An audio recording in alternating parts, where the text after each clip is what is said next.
the nurse came in to see us. She said to Lucy, "What do you want to do with your life?" And she said, "I don't want to have lived and not have made a difference to anybody."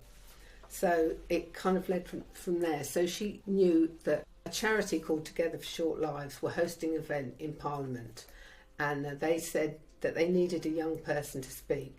So this nurse from the Jay's Hospice put Lucy's name forward. She did get accepted. We went up to Parliament, and that was her first speech. And the stage, they made a stage with a ramp going up to it, but it was so steep, the ramp, I had to actually push her electric wheelchair up there. But she made this speech, but she literally held the papers in front of her head, so she didn't look up at all. But when she finished her speech, there was a huge round of applause, and she sort of put the papers down.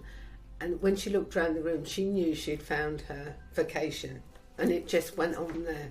From this speech, there were a lot of people there that got Together for Short Lives, so she became an ambassador, and that opened a lot of doors for her, because people would ask her to go and give a speech, and then that in turn other people would be there, so they would then ask her to come and talk to people like, the NHS.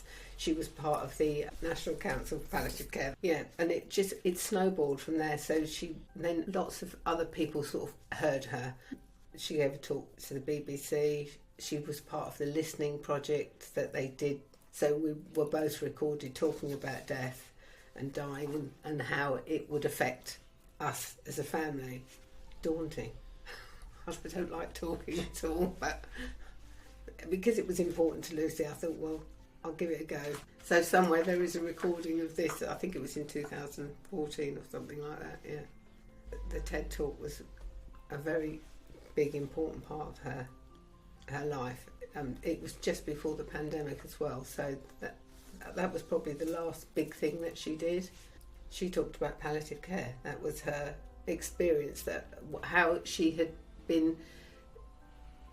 her life had been enhanced by palliative care, because her doctors realised that she wasn't looking for a cure.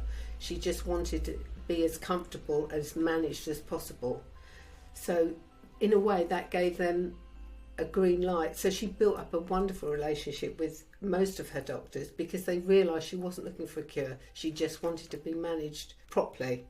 Lucy knew she wouldn't live for a long time, and was determined to make sure she didn't waste a moment of her life. She wanted to ensure that she could change people's views of young disabled adults. Had Lucy not been unwell, she would have gone into medicine, but this gave her an opportunity to change the world for the better. In January 2018, a World Health Organization Executive Board meeting was held. Dr Tedros heard a speech given by Dr Stephen Connor, who read Lucy's words regarding palliative care. Dr Tedros was so touched, he requested a face-to-face meeting with Lucy, which took place in February 2018. Under the guidance of the World Health Organization, Lucy formed Palliative Care Voices Network, because she passionately believed that palliative care should not only be available in this country, but worldwide, especially in parts of the world where palliative care is not readily available.